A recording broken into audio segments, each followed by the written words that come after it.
សួ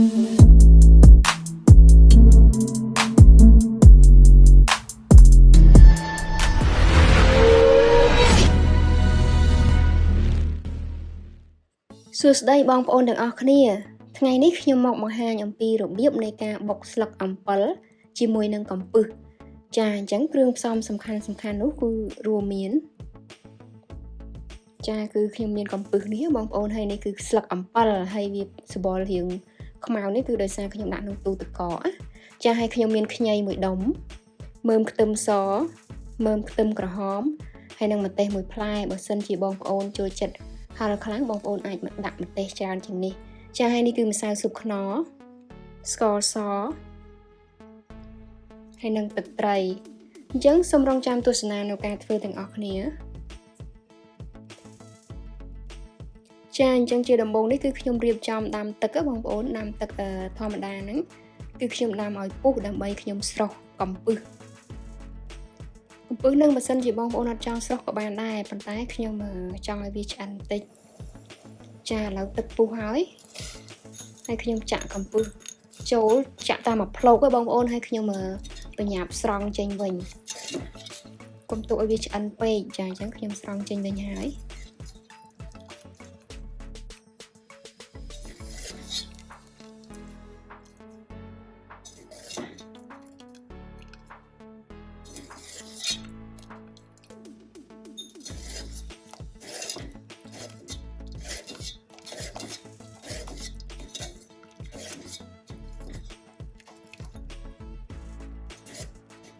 ចាឥឡូវជាបន្តទៅទៀតនេះគឺខ្ញុំដាក់លីងមើមខ្ទឹមសមើមខ្ទឹមក្រហម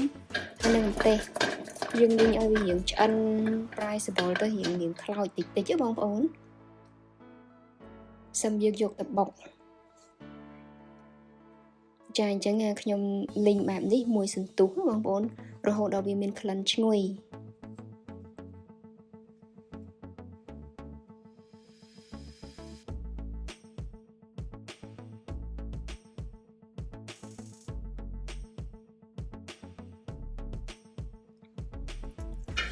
ចាឥឡូវជាបន្តទៅទៀតគឺខ្ញុំចាក់មើមខ្ទឹមសមើមខ្ទឹមក្រហមហើយនឹងម្ទេសដែលខ្ញុំបានលីងមិញហ្នឹងចូលទៅក្នុងត្បាល់ហើយជាបន្តទៅទៀតនេះគឺខ្ញុំដាក់ខ្ញីចូលដែរចានេះខ្ញីបងប្អូនខ្ញុំបានចិតជាដុំហើយអញ្ចឹងខ្ញុំបុកខ្ញីហើយនឹងមើមខ្ទឹមសមើមខ្ទឹមក្រហមហើយនឹងម្ទេសហ្នឹងចូលគ្នាឲ្យម៉ត់តែម្ដងបងប្អូន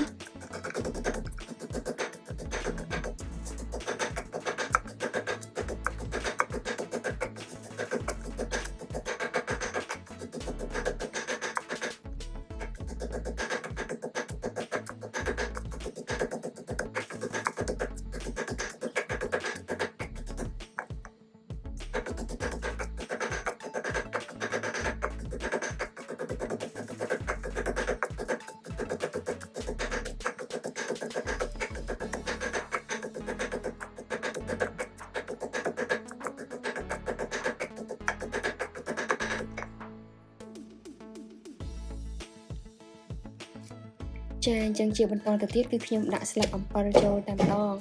ហើយបន្ទាប់មកគឺខ្ញុំបុកឲ្យម៉ត់ដែរ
ចាអញ្ចឹងជាបន្តទៅទៀតគឺខ្ញុំចាក់កំពឹសចូលបងប្អូនកំពឹសដែលយើងបានស្រុះហើយហ្នឹងណា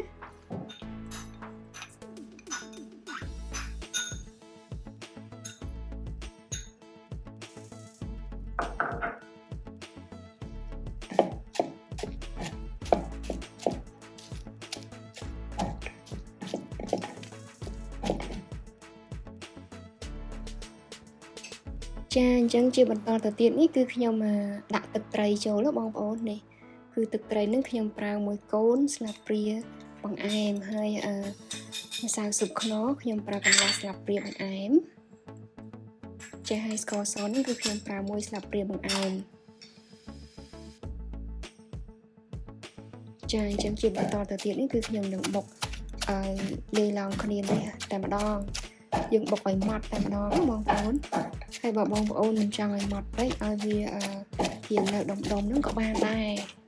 ដើម្បីយើងមានរសជាតិឲ្យកំពឹសចាអញ្ចឹងខ្ញុំបន្តធ្វើបែបនេះចាអញ្ចឹងតែប៉ុណ្្នឹងឯងបងប្អូនយើងបុកឲ្យវារៀងម៉ត់បន្តិចទៅហើយបើសិនជាបងប្អូនមានជីនាងវងបងប្អូនដាក់ជីនាងវងចូលទៀតរឹតតែឆ្ងាញ់ចាអញ្ចឹងងាយស្រួលធ្វើទេបុកស្លឹកអំពិលជាមួយនឹងកំពឹស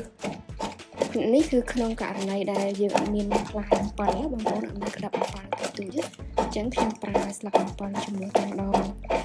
ចាអញ្ចឹងវីដេអូថ្ងៃនេះគឺមានតែប៉ុណ្ណេះឯងបងប្អូននាងខ្ញុំសូមអរគុណច្រើនសម្រាប់ការតាមដានទស្សនាក៏ដូចជាការគាំទ្ររហូតមក